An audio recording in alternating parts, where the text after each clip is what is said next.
وَلَقَدْ يَسَّرْنَا الْقُرْآنَ لِلذِّكْرِ فَهَلْ مِن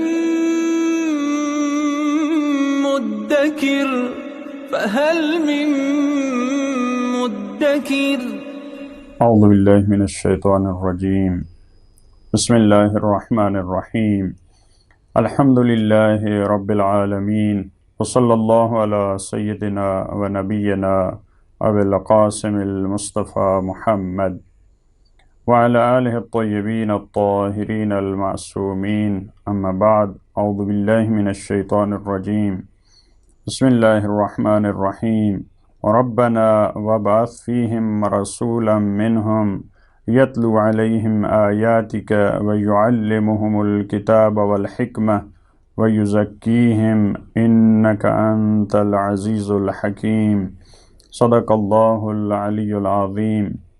آیت نمبر 129 میں حضرت ابراہیم علیہ السلام کی ایک اور دعا جو بہت اہم دعا ہے، جو رسول اللہ کی بعثت کے لیے دعا ہے، لہذا اسی آیت کے مد نظر رسول اللہ سے بھی یہ منقول ہے کہ میں اپنے باپ ابراہیم کی دعا ہوں، یعنی میں ان کی دعا کا نتیجہ ہوں۔ انہوں نے جب مکہ کو آباد کیا تو حضرت ابراہیم نے دعا فرمائی تھی کہ پروردگارہ میری ذریت میں ایک رسول مبعوث فرما۔ وہ رسول جس کا اس آیت میں تذکرہ ہے وہ حضرت محمد مصطفیٰ صلی اللہ علیہ وآلہ وسلم ہیں۔ فرمایا ربنا وابعث فیہم رسولا، اور اے میرے پروردگار، اے میرے رب، اے میرے مالک، اے میرے پرورش کرنے والے، وابعث فیہم رسولا، اور تو مبعوث کر، تو بھیج ان میں، اسی ذریت کی جس کی پہلے بات گزر چکی، اسی میری ذریت میں مبعوث فرما رسولاً، ایک رسول۔ اور ہمیں معلوم ہے کہ وہ رسول جو مبعوث ہوئے ہیں وہ ختمی مرتبت ہیں، منہم، جو انہی میں سے ہو، جو میری نسل میں سے ہو، جو نسل اسماعیل میں سے ہو، یتلو علیہم، یہاں اس رسول کے آنے کے اہداف کیا ہیں، ہدف کیا ہے اس رسول کی بعثت کا؟ یتلو علیہم آیاتک، جو ان پہ تلاوت کرے تیری آیات کی، ویعلمہم الکتاب والحکمہ، اور ان کو تعلیم دے تیری کتاب کی۔ کتاب قرآن بھی ہو سکتا ہے اور ساری آسمانی کتابیں، جتنے الہی معارف ہیں ان کی تعلیم دے، والحکمہ، اور حکمت کی تعلیم دے۔ اس کے علاوہ جو دوسرے علوم ہیں، جو فلسفہ احکام ہے، جو دوسری اہم باتیں ہیں، ان کی بھی ان کو تعلیم دے۔ وَيُزَكِّيهِمْ، اور ان کا تزکیہ کرے، ان کو پاکیزہ کرے۔ دیکھیں قرآن کریم کے 4 مقامات پہ یہ آیت ہے، تھوڑے فرق کے ساتھ۔ 3 مقامات پہ تزکیہ پہلے ہے، تعلیم کا بعد میں تذکرہ ہے، یزکیہم ویعلمہم الکتاب والحکمہ۔ لیکن اس آیت میں جو حضرت ابراہیم کی دعا ہے، پہلے تعلیم کا تذکرہ ہے اور بعد میں تزکیہ کا۔ حالانکہ کیونکہ 3 مقامات پہ تزکیہ پہلے آیا، لہٰذا ایک نظریہ یہ ہے کہ تزکیہ بہت اہم ہے، انسان کا نفس پاک ہو تب تعلیم کا فائدہ ہے۔ جیسے کہ ظرف کا پاک ہونا ضروری ہے، ہم پاک ظرف میں اگر پانی، دودھ یا کوئی ایسی چیز رکھیں گے تو وہ پاک ہوگی۔ اگر ظرف نجس ہے، اس میں جو بھی چیز آپ ڈالیں گے تو وہ نجس ہو جائے گی۔ لیکن 3 مقامات پہ جو تزکیہ مقدم ہوا ہے، پہلے آیا ہے، واقعاً اس کی اہمیت ہے، لیکن اس مقام پہ تعلیم کا پہلے آنا، تزکیہ کا بعد میں آنا، شاید اس طرف اشارہ ہے کہ دونوں چیزیں اہم ہیں، دونوں چیزیں اکٹھی لے کے چلنا ہے ہمیں، تزکیہ اور تعلیم۔ اگر فقط تزکیہ ہے، تعلیم نہیں ہے تو اس کا بھی فائدہ نہیں ہے۔ فقط تعلیم ہے، اس کے ساتھ تزکیہ نہیں ہے، تزکیہ نفس نہیں ہے، انسان کا باطن پاک نہیں ہے تو اس کا بھی فائدہ نہیں ہے۔ انک انت العزیز الحکیم، یقیناً تو عزیز ہے، تو غالب ہے، تو اقتدار والا ہے، الحکیم، تو حکمت والا ہے۔ اس کے بعد وَمَن يَرْغَبُ عَن مِلَّةِ إِبْرَاهِيمَ إِلَّا مَن سَفِهَ نَفْسَهُ، پھر یہود و نصارہ کو متوجہ کرتے ہوئے، کیونکہ حضرت ابراہیم کا جو دین تھا وہ دین حنیف تھا، وہ خدا پرستی کا دین تھا جس میں شرک نہیں تھا، بت پرستی نہیں تھی، اپنے ذاتی عقائد، ذاتی خرافات جو یہود و نصارہ نے جس کا اضافہ کر لیا تھا، جس کو احوا کا نام دیا ہے، وہ اس سے پاک تھا۔ لہذا فرمایا وَمَن يَرْغَبُ، اور کون ہے، دیکھیں یرغب کا لفظ اگر فی اور الہ کے ساتھ آئے تو اس کا مطلب ہوتا ہے راغب ہونا، شوق رکھنا کسی چیز کا، لیکن اگر یرغب کا لفظ ان کے ساتھ آئے تو اس کا مطلب ہوتا ہے رخ موڑ لینا، دوری اختیار کرنا، بے رغبتی کا اظہار کرنا۔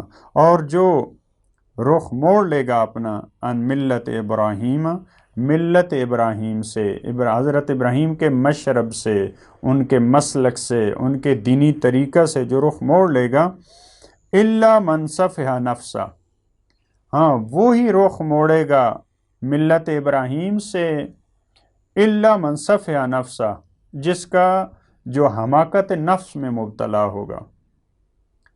دیکھیں وَمَن يَرْغَبُ عَن مِلَّتِ ابراہیم، اور کون ہے، یہ استفہام کی صورت میں بتایا جا رہا ہے، ایک سوالی صورت میں، تاکہ متوجہ کیا جائے افراد کو۔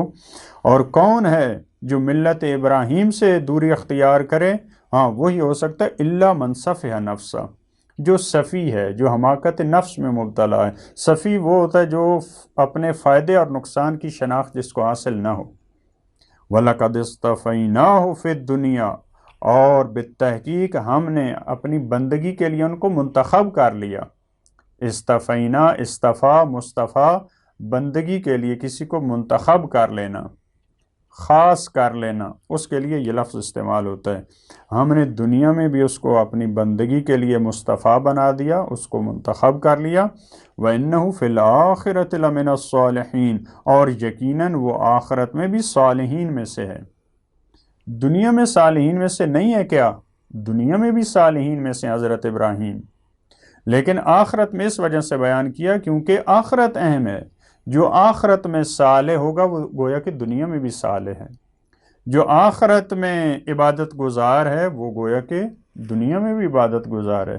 جس کو آخرت میں مخلصین یا مخلصین میں سے کہا جائے، یاد کیا جائے، جس کا شمار ہو، وہ دنیا میں بھی ایسا ہے۔ اذ قال له ربه، اور اس وقت کو بھی یاد کرو جب حضرت ابراہیم، اذ قال له ربه، جب حضرت ابراہیم کے رب نے اس سے کہا اسلم، تو تسلیم ہو جا۔ یہ بھی اسلم، مقام تسلیم اسلام کا بلند ترین درجہ ہے، جو تسلیم محض ہوتی ہے جس میں قال اسلمت لرب العالمین، تو حضرت ابراہیم نے کیا عرض کیا؟ اسلمت لرب العالمین، میں عالمین کے مربی، عالمین کے پروردگار، عالمین کے نشو و نما پانے والے کے سامنے تسلیم ہوا۔ دیکھیں کوئی سوال نہیں ہے، ادھر حکم ہو رہا ہے اسلم، اسلم، تو لہٰذا یہ تسلیم محض کا مقام ہوتا ہے جس میں کوئی چون چرا نہیں، کوئی سوال نہیں، کوئی استفہام نہیں۔ اور اس کے بعد اگلی آیت میں وَوَصَّى بِهَا ابراہیم، حضرت ابراہیم کا اس آیت میں بھی تذکرہ اور وصیت کی، بہا ابراہیم بنی ہے اسی کی، جس دین کا، جس شریعت کا، جن معارف کا ہم تذکرہ کر رہے ہیں، اسی کی، اسی اسلام کی، اسی ملت کی، اسی دین کی، اسی شریعت کی حضرت ابراہیم نے وصیت کی۔ وصیت معمولاً جو لفظ استعمال ہوتا ہے، ویسے کوئی مشکل پیش آنے سے پہلے جو کسی کو نصیحت کی جاتی ہے اس کو وصیت کہا جاتا ہے، لیکن معمولاً یہ لفظ جو احتضار کی حالت میں، جان کنی کی حالت میں مرنے والا شخص جو محتضر جو کرتا ہے نصیحت، اس کو وصیت کے نام سے یاد کیا جاتا ہے۔ اور وصیت کی اسی ملت کی، اسی دین کی حضرت ابراہیم نے بنی ہے اپنے بیٹوں کو، وَيَعْقُوب، اور حضرت یعقوب نے بھی۔ اے یہود و نصارہ، آپ کہتے ہیں کہ حضرت ابراہیم ہمارے دین پہ تھے، یہود پہ تھے، نصارہ پہ تھے، ہمارے دین پہ تھے حضرت ابراہیم۔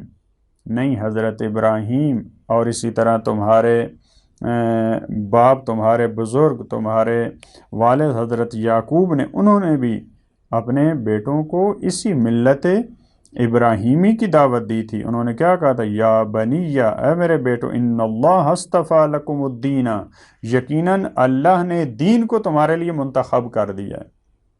دین مصطفیٰ ہے۔ دیکھیں جو دین کے رہنما ہیں وہ بھی مصطفیٰ ہیں، وہ بھی برگزیدہ ہستیاں ہیں۔ خود دین یہ بھی ایک خالص چیز ہے جو فقط خدا کے لیے انسان کو بلاتا ہے اور فقط خدا کے سامنے جھکنے کی تعلیم دیتا ہے۔ لہٰذا ان اللہ اصطفیٰ لکم الدین، خدا نے تمہارے لیے دین کو منتخب کیا ہے۔ تم بے دین نہیں ہو، تم بت پرست نہیں ہو، تم مشرک نہیں ہو، خالص دین۔ فلا تموتن الا وانتم مسلمون، پس تم یقیناً تم نہ مرنا الا وانتم مسلمون، مگر یہ کہ تم اسلام کی حالت میں ہو۔ دیکھیں مرنا انسان کے اپنے ہاتھ میں نہیں ہوتا۔ حضرت ابراہیم اور حضرت یعقوب کیوں کہہ رہے ہیں کہ تم نہ مرنا؟ یعنی جب موت آئے تمہیں تو اسلام کی حالت میں آئے، موت آئے تو تم بت پرست نہ ہو، تم مشرک نہ ہو، کیونکہ دیکھیں یہ آخری لحظہ، آخری لمحات بہت اہم ہوتے ہیں۔ بہت سارے افراد دنیا میں پہلے عمر کے حصے میں مسلمان ہوتے ہیں، مومن ہوتے ہیں، لیکن بعض مشکلات اور اپنی اعمال اور بدکاریوں کی وجہ سے، غلط اعمال کی وجہ سے عمر کے آخری حصے میں وہ شیطان ان کو کامیاب ہو جاتا ہے گمراہ کرنے میں۔ لہٰذا عاقبت بخیری بہت مہم ہے۔ اس آیت میں بھی اسی بات کی طرف اشارہ ہے کہ جب تمہیں موت آئے تو اسلام کی حالت میں آئے۔ اسلام کی حالت سے کیا مراد ہے؟ یعنی پروردگار کے دین اور اس کی شریعت کے سامنے تم جھکنے والے ہو، اس کے سامنے سر تسلیم خم ہو۔ پروردگار ہمیں بھی توفیق دے کہ ہم دینی احکامات کے سامنے سر تسلیم خم ہوں۔ اللہم صل علی محمد و آل محمد۔